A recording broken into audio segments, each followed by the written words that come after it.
Receiver. We want to win, win, win. Well, it's Saturday night. Whoa, whoa, whoa, whoa, whoa, whoa, whoa, whoa. SEC football media days, and Nick Saban is nowhere to be found. Thank you very much. How can that be? They're come on, Nick Saban not a part of SEC network and ESPN's coverage of SEC football media days. It is true, y'all. Hour two of the press box, rolling with Mike Grace, Bart Hyche in studio, and our friends Colin Lacy and Brent Osborne on site. Collins Football Hall of Fame, a digital drive on the second floor of the Hall of Fame there in Atlanta, Georgia, where they're hanging out for college football media days, SEC football media days.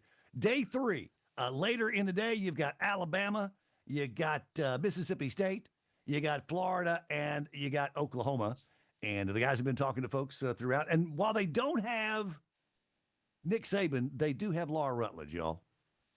I'll So take the trade. Yep, I same. think, yeah, I think we're still winners. I While do. Colin Lacy does not have Bart Hyche today, he does have Dr. Pepper. He does have Dr. Pepper. Every Yeah. time we go to a break, one of those things Yeah. is He's gone. He's He's hammering gone. him back, baby. He's hammering him back. Four and a half. Try 14. Well, we're trying to be flexible today because Mississippi State guys are roaming around. We may have head coach Jeff Levy at any moment. But we did interview, the guys did have a chance to sit down with Laura Rutledge yesterday. And so, Colin, what do you say? We go ahead and check out your interview with Laura from yesterday? Sounds like a plan. She was. I think I texted y'all yesterday that may be one of my favorite interviews that I've done because as much as you hear the same questions over and over around this little horseshoe, well, I guess it's a square. Shapes were not my strong suit, but you hear the same questions. What's your expectations? What is it? And so when Laura Rutledge, you could tell she had gone through the car wash already of She's over it. She was over it. and she was great, like one of the most genuine people to be able to talk to. But like one thing you and I talked about, we got into a little bit more of the personal side. Who is Laura Rutledge? Like you see her on TV every day between NFL Live and SEC Now, but get to know who these people are. Yes, I mean she was probably one of the nicest people we've talked to since we've been here. She was great. Obviously, does a really good job there on ESPN, and she was awesome. And you guys will hear that in the interview as well. She likes that Florida orange. She don't like it. Yeah, unfortunately, Yeah, and She's with like, Brent being a Georgia guy, that Yeah. that kind of got brought up just a little bit Yeah, towards yeah. towards the end. But yeah, I mean, other than her being a Gator, it's just one of those things that we can get past that. She is a product of the University of Florida Journalism School, which is a fantastic one. It has produced Aaron Andrews and tons of other folks. I also know that I think she started when she left Florida. I think she started with like CNN was still doing some sports stuff at the time, something like that. But she's been with ESPN and the SEC Network for a while. Obviously, SEC Network, I think, is where we first started or saw her hosting SEC Nation. But now NFL Live as well, guys. That they use her, and she does a fantastic job. Of course, her daughter Reese is famous for her picks, which I think you guys addressed a little bit. They've got a new one, Jack, who I think is about 2 years old. Her and her husband Josh. And again, you can follow her on X at Laura Rutledge. And why don't we hear the guys talking to ESPN and the SEC Network's Laura Rutledge here inside the press box.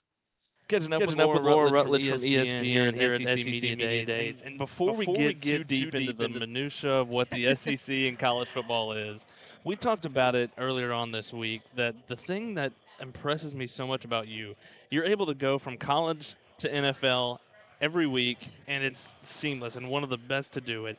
What is that like for you having to, it's the same game technically on Right. the field, but it's so different of how you have to cover it, how you have to do it. What is that like for you week in and week out? First of all, thank you. That's so kind of you to say. I feel like every week I'm beating myself up trying to be like, make sure that you know every single thing and going over it and over and over it. And the thing about the NFL is doing it every day, it's second nature. We're talking about a lot of the same teams. I shouldn't say that because NFL Live, we do cover pretty much all of the teams in the NFL, but we're talking about a lot of the same players. There's not as much changeover as you see in college now. In college, it's totally different. I start throughout the year. I mean, I'm just a college football fan, so I'm keeping track of what's going on, but even in preparation for this event or when we get into the actual season, I'm double, triple checking rosters. Like, let me make sure okay, this guy's here now, and I think a fan can relate to that because a Yeah. lot of fans are like, well, golly, when did that guy end up on this team? You Yep. know, and the sport's changed in such a way, but I find too that what happens is a lot of these guys, especially in the SEC, they end up in the NFL. So it's an incredible frame of reference. And I spend a lot of time looking back and saying, well, when we covered Tua Tagovailoa at Alabama, this happened, and Jalen Hurts. And there are so many examples of that. I mean, this year's draft class, there's so many SEC players that I was fortunate enough to cover and talk about that it's fun to bring them into the NFL as well and to have that crossover. So, but at the end of the day, I'm just really thankful to get to do it. I always remind myself of that if I'm feeling a little overwhelmed. I'm like, you're so lucky to do this, and there's so many people that would love to have this job. So I try to look at all of it through a lens of gratitude. Kind of change pace a little bit, some different questions than what you've gotten probably all day. But, me and Colin are both family people. I've got Yeah. a 4-year-old girl that just turned 4 2 days ago. So Oh, happy late birthday, Carson. Carson, Yeah. happy birthday. And then a 2-month-old boy, and Colin kind of did the opposite. He's got a Wow. little boy and then a fresh new baby girl. How old? 2 months, a little over 2 Wow, months. you guys, Yeah, so you guys are we're- in the thick of it right now. Very, very much Y'all's so. wives are Thanks to our saints. wives No back home. doubt. Shout out to the wives. Yes, absolutely. So my question is, obviously, your big social media presence, Yeah. and I know you're very involved family-wise and with Reese with the helmet picks and all Yeah. that kind of stuff. So what's it like to be able to involve her with kind of your job on a day-to-day Yeah. basis?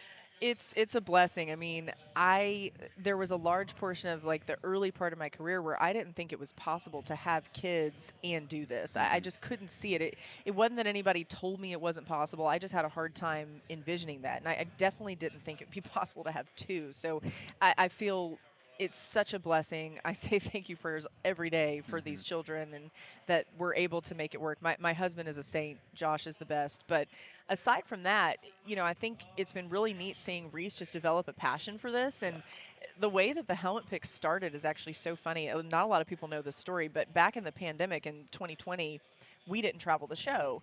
And so we were doing everything remote, and she wasn't a year old yet when that season started. We were trying to think of something funny and different to do because we were all going to be at home. So we Yeah. had this idea of like babies versus dogs, but no one else really had a baby except me. So we were trying to get Tebow to do his dogs, and Jordan Rogers, they have dogs, and then the dogs never did anything. So we were like, all right, well, we'll let Reese do something. So we would actually, my husband would wake her up from a nap and FaceTime into the show live. And she was doing those picks live. And I look back on it now and I'm like, that was so dangerous and dicey. Like she could have just done any old thing, but she knew what to do, and she would always pick, and her record was insane. And so that was how it got started. And then obviously it's grown into what it's become. But it's always funny every year. We haven't asked her yet, but we ask her every year if she wants to do it. It's always her decision. So it'll be interesting to see if she still wants to. But she loves football, and that's just been fun to share that passion with her. We've talked about it all week. This event in the SEC Media Days and really Media Days across college football is kind of the last benchmark that the offseason is coming to Yeah. an end.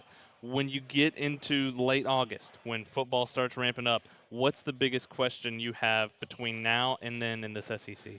Ooh, that's a great one. I think my biggest question, and today's going to be interesting because we'll see Tennessee, is what are they going to be? They were a team with Nico Iamaleava and what it looked like that we're all thinking, hey, they're right back in the playoff. They're potentially contending for a national championship. And I'm not even saying that in the sense that, like, Iamaleava was that good, because I think if you really look at the numbers, there was a lot left to be desired there. But yet you thought he's going to make a jump into his sophomore year, all that. And now you say, man, like, what are they going to be, And it honestly is a bit of a shame to me because I was so excited for them. Maybe I'll be wrong and they're going to be a lot better than we're expecting. But you've seen the odds drop, a ton to where they're not as favored. So that's a big question mark for me. And then also just the Alabama quarterback situation. How many years have we said that, right? But I think Ty Simpson is in pole position to win that job. But maybe not, and they've got other talent, and I think they're going to be a little better than people are talking about. So I'm excited to see that with Ryan Grubb back there in Tuscaloosa, back reunited with Kalen DeBoer. They should be a lot better. So those are kind of my two big questions. But man, I could think of so many more. It makes me really excited for the season. I think it's going to be a remarkable SEC season. So going into the season, what is probably a place or maybe a game in particular? I know it's kind of up in the air where you guys go, but Yeah. what's probably like your favorite place that you like to visit? Oh my I'm a goodness. dog fan, so you can't say Yes. Florida because I know you're a Gator. Okay, so I won't pick Florida because I've been there so much that it's Yes. like it's not as notable for me. Honorable mention, this is not my answer, but honorable mention is Austin because we Okay. did get to do that last year a couple times. We ended up there during the regular season, and then we also ended up there in the postseason when Texas hosted Clemson. And it's just cool. Like it's a really neat city. I would recommend to fans who haven't visited yet, like pick a Texas game if you're looking for one to go on the road and see. But my answer is LSU just because Baton Rouge is always crazy, but I think this year especially with the expectations which are earned, right? This roster looks excellent. You get Nussmeier back. Brian Kelly has made some adjustments at some areas. They're changing up the defense just a little bit once again. Harold Perkins is back. Whit Weeks is incredible. I think they're a contender for the national championship. So when that happens, LSU fans like ratchet it up just one more notch or maybe a few more notches, and it makes Baton Rouge so much fun. It's such a great place to be. And Nation will be there at some point. I'm just not exactly sure when. Yep. Laura, really appreciate you stopping by. I know today is busy with having to go around Digital Drive and then also your regular Digital job, but Drive. Love appreciate it. you taking time with us. I love it, you guys. Thanks so much for having me. And best of luck being great dads. And really best of luck to your wives and the mamas because Yes. they're the rock stars. She is sharp as a tack. Laura Rutledge visiting with our guys, Colin Lacy and Brent Osborne, at SEC Football Media Days. That conversation took place yesterday. She mentioned Alabama and Ryan Grubb, and I think that is a huge change for this Crimson Tide team this year. They'll get the offensive coordinator that Kalen DeBoer thought he was going to have in year one at Alabama. And what was it, the Seahawks that kind of poached him last year for one season in the NFL? He's done with that. He is back in Tuscaloosa with Kalen DeBoer, who, by the way, is at the podium right now at SEC Football Media Days. We could listen in if we wanted to. But either way, your thoughts, guys, on Ryan Grubb and the difference that he's going to make with that Alabama offense this year. I think it's going to be a big change. And I think it's one that's going to work out. I think it's the one that's going to work out the way it needs to. And the part that I think people overlook, Nick Sheridan is still on staff at Alabama. He's the quarterback's coach and technically the co-offensive coordinator. So you've got two guys on that staff that have been offensive coordinators in the SEC. And while Nick Sheridan was up and down last year, we'll say, I think it's still beneficial to have two offensive coordinators because at some point somebody thought that he was going to be a really good offensive coordinator for some reason or another. And I'm not saying he wasn't. I'm just saying the thought is there that he is a really good offensive mind. You pair him with somebody that Kalen DeBoer knows very well, that has had success with at Washington, and I know a completely different playing field, but that's a Washington team that got to the playoff and the national championship game. But when you look at it, having that consistency there, but also having two essentially offensive coordinators on there, I think makes a huge difference for this Alabama team. They got to run the football. Yes. I mean, in any sense of, and that's, I have a family member that's on this team, At the and reunion the other day. and he actually, it was really cool setting. My little cousin, Max Smith, gave his glove, a pair of game gloves to my other cousins, one of their kids, and just watching that kid's face light up, the Alabama football, aura, mystique, whatever.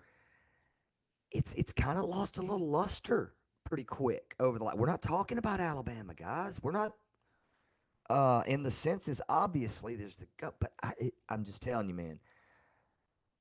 I think Alabama is going to go back to Alabama. I think Kellen DeBoer is going to run the football a lot. I really, really, really do. Because just like even at Washington, when he did that, just like Lane Kiffin, these high-powered, quick-tempo offenses have to have timely running games and big third-down runs when you can really get yardage in the trenches. But Alabama has to win the offense and defensive line if they're going to go back to being Alabama.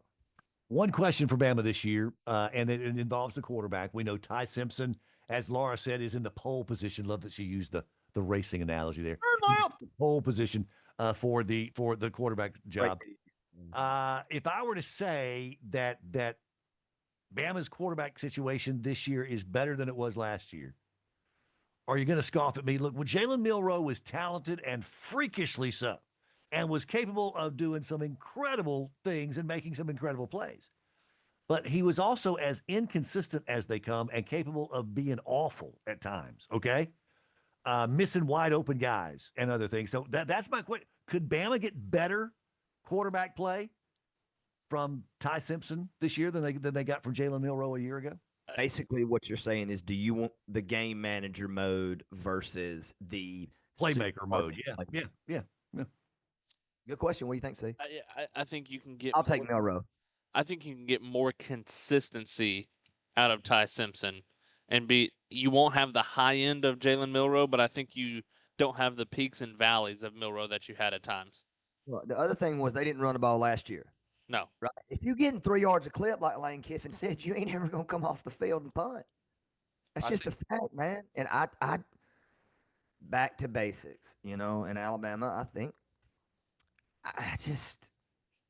again, I think they're going to be okay. But look at the schedule. Some of these schedules are outrageous. Alabama's schedule is not anything that they like. When Alabama fans look at that schedule, when's the last time they looked at a schedule that was anywhere close to that? There's 4 losses all over that schedule if you don't come out and start dominating the line of scrimmage physically.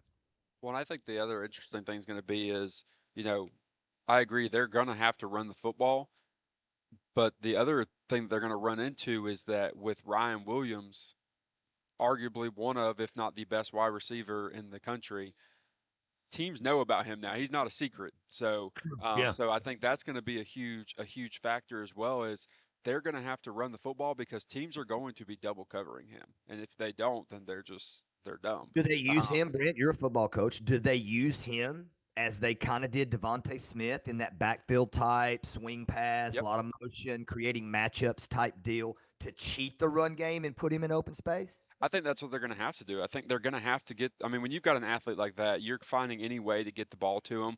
And I think that's what they're going to have to do is, like you said, do some swing routes, which are essentially, now in today's age, swing routes or flat routes or whatever it may be, those are essentially just outside runs. It's the old 28. It's the old 28 and 29 sweep. That's right. Yeah. That's essentially all it is. And so I see them kind of using that a little bit more. But he's also just with his speed and his ability to catch the ball down the field, Simpson's going to have to throw some deep balls to him as well, and I think that's going to be the key is how well he can do that. Twins left, 28 sweep on two. I used to call that back in the day. I was a little league quarterback. We would run 28 and 29. 18 Roger. Yeah, absolutely. That is Bart Hyche, former Mississippi State basketball stud, a current stud here inside the press box. Our buddies Colin Lacy Brent Osborne on site at SEC Football Media Days in Atlanta. Mike Grace in the MGL Production Studios, just getting rolling. Still got other goodies to come your way, including Craig Way, voice of the Texas Longhorns. That and more when the press box continues after a quick timeout.